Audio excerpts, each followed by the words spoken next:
Hey everyone, welcome to another course breakdown of the NCCX 2024 series. We are at Rock Hill.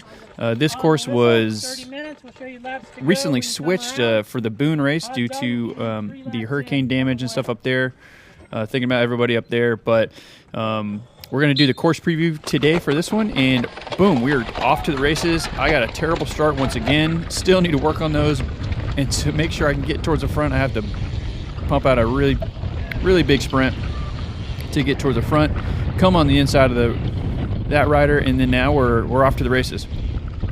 Following this junior rider, he is super fast through the technical bits, and this course is pretty fun. We actually got to help design and set up the course, which was fun to be able to volunteer for that in the small way that we could. So that was a cool time being able to set up stuff.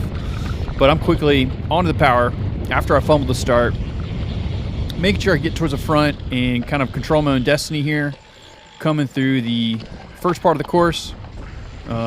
There's not much elevation in this section of the park. We're here at Westminster Park.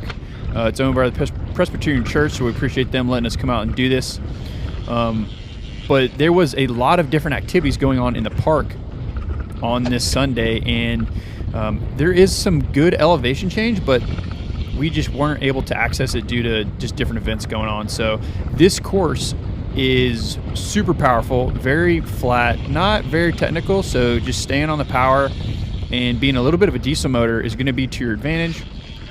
So I am kind of trying to ride in that ethos of like being a diesel motor and just kind of staying on the power as much as I can and being very punchy out of the corners to hopefully drop the riders that are chasing me. Coming through this switchback section, got the double tree, you can pick either line, and now we're about to jump straight into some single track. This section was really fun, kind of hard to capture right here, but that's a little bit of a drop down and it kicks back up. Very rooted right in there, so you really want to make sure your line's good. And this was super fun. I've got to ride this before on the cross bike, and today I was definitely trying to rip it as fast as I could. No rear cam today. GoPro didn't want to act up. Sorry about that. So you can't see all the fun folks chasing me in the rear, but they are on me. Nothing super concerning about this single track. You just want to dodge the roots so you're not pedal or rim striking that much, and then hard left hand, and then you're about to drop down off of just a little bitty, like one story little drop down into this right hander. Super flowy. If you're good at handling your bike, you can take that really fast. Then we pop out of the single track into a very technical off-camber hill 180. This thing was just causing me trouble all day long. There's like a little bit of a divot that you can't see on camera, like right when you take the right-hander. So it's really hard to kind of navigate.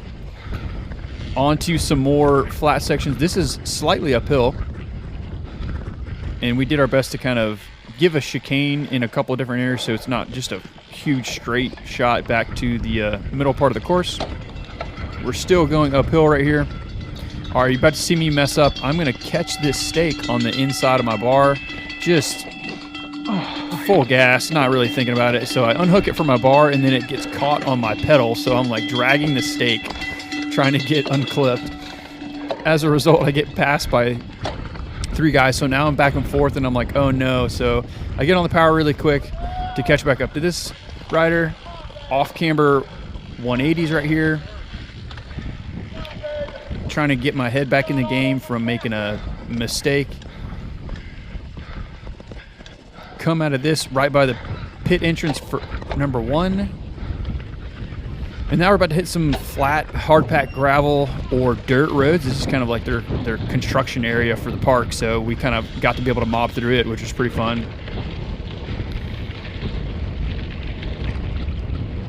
I'm kind of trying to stay smooth right here, but also just like not let these guys get too far away and kind of get back in the front. We drop down on this flat section of dirt. It is very rutted out right here.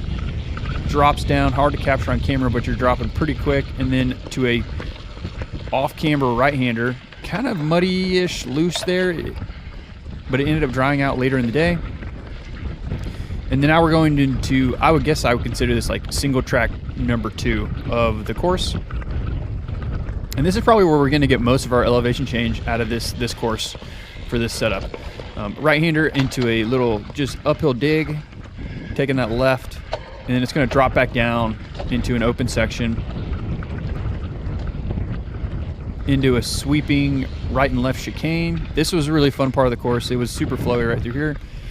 180 back into yourself, and then it drops right here. Boom, that guy hits his shoulder on the tree and kind of jumps him off line a little bit. He kind of drops to the bottom of the line. I thought about passing him just for a second, but I ended up being a little bit reserved right there. This is a really rooted turn, and then to another uphill little kicker that's hard to capture on camera.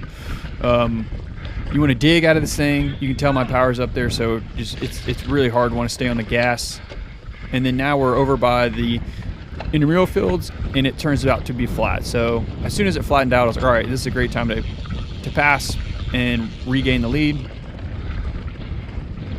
Nothing super technical through this section. You drop down into this gully, a little muddy, a little rutted right here, and then you have the last little 180s before you head back in towards the start-finish line area of the park. This is definitely, I would consider this like the third section of the course, like the back half. This was really fun. There's 2 big ruts right there, and then you drop down into this little gully, and you get bucked a little bit if you're not careful. Stay back on the power on this flat grass section. I really try to hammer it hard on this part of the course to gap the field behind me. Definitely taking any advantage I could on flat and smooth surface, and just trying to keep the pace as high as possible. It kind of drops in right here, so it's really cool. It's like a false flat downhill, then to a left-hander back on the gravel, hard pack, into a little fun chicane, around the fire hydrant, dropping down into the barrier zone and the heckle zone. A couple 180s to get in there. This was super flat, and I was starting to skid out, like trying to just brake really late to get into those. Jump off, do what I can to stay smooth and remount quickly. You were definitely wanting to clip in pretty early. There was a couple ruts right there at the left apex right there. And then sweeping to the right, big sprint. We're coming into the home stretch right here. It is downhill towards the power lines. Really want to take kind of a wide entry, then cut it in tight. Loose gravel right there, so it was kind of tough to really just smoke it through there. And now we are coming up to the last turn. Kind of drop in, and it's pretty off camera, so it's kind of tough to kind of really get this right for me personally. And then now we're on to the home straight to finish out a lap. I ended up coming home first on this race, so first win of the cross season, my first cross win ever. Really fun. Glad I got to help kind of set up the course and volunteer where we could. But other than that, guys, that is the course preview for the Rock Hill Westminster Park. Again, bit of a audible from the Boone race, and so maybe we'll get to host one here again next year, and we'll get to use a different part of the park that has some more elevation. But all in all, really enjoyed this course. Appreciate y'all watching. Oh, what's the deal? What's the deal? Come on, let's see the watch. Oh, you.